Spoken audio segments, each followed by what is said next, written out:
So let's take a look at some of the details, some of the things that happened, and we'll try and do a deep dive. There's a lot of material to go through. First part was about the virus, and this just depends on whether people are stupid enough to believe Joe Biden. He has not put forward a single plan that Trump hasn't already done, but he has just played to the media narrative that Trump is the virus, that Trump killed everybody, that everybody died. And Donald Trump pointed out, which was a good thing, that this is a worldwide problem. It's gone, all around the world. It's not him. He didn't do this. It was China's fault, as he keeps saying, which is true. And this idea that somehow, Joe Biden has literally said that all the people would be alive if Donald Trump had done the right thing. And if you believe that, you should vote for Biden because you're an idiot.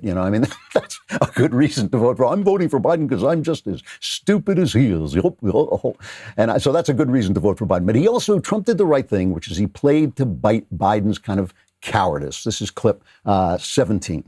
We're learning to live with it. We have no choice. We can't lock ourselves up in a basement like Joe does. He has the ability to lock himself up. I don't know. He's obviously made a lot of money someplace, but he has this thing about living in a basement. People can't do that. By the way, I, as the president, couldn't do that. I'd love to put myself in the basement or in a beautiful room in the White House and go away for a year and a half until it disappears. I can't do that. I caught it. I learned a lot. Great doctors, great hospitals. And now I recovered. 99.9 of young people recover. 99% of people recover. We have to recover. We can't close up our nation. We have to open our school, and we can't close up our nation, or you're not going to have a nation. And of course, the CDC has said young people can get sick with COVID-19 and can pass it. People are learning to die with it. You folks home will have an empty chair at the kitchen table this morning. That man or wife going to bed tonight and reaching over to try to touch out of habit where their wife or husband is gone. Learning to live with it. Come on. We're dying with it because he has never said, you said it's dangerous. When's the last time? Is it really dangerous still?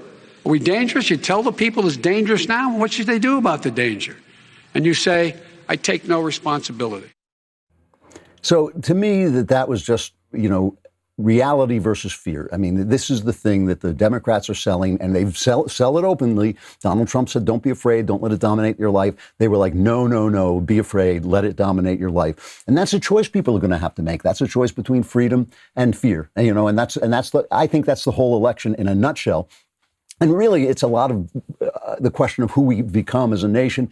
There was one kind of funny moment when Joe sort of fact-checked himself in real time. I think this is clip 21. Take a look at what New York has done in terms of turning the curve down in terms of the number of people dying. And I don't look at this in terms of the way he does. Blue states and red states. They're all the United States. And look at the states that are having such a spike in the coronavirus.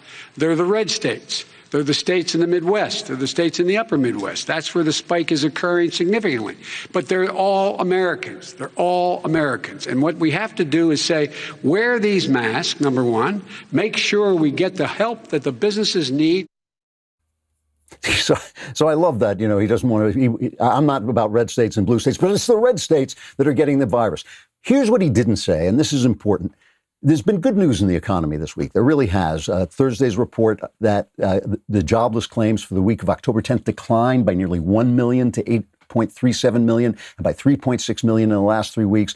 More important metric, according to the Wall Street Journal, than new claims, since it reflects layoffs and new hires. Workers who are being laid off are now finding jobs more quickly. The layoff rate in August hit the lowest on record. Employers are also raising wages. So the economy is coming back.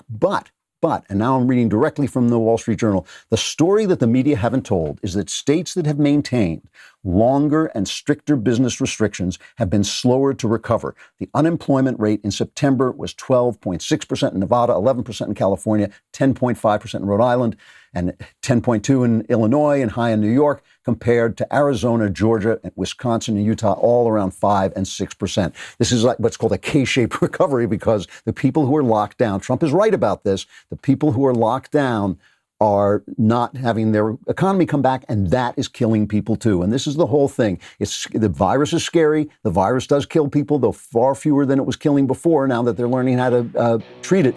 However, so does the lockdown.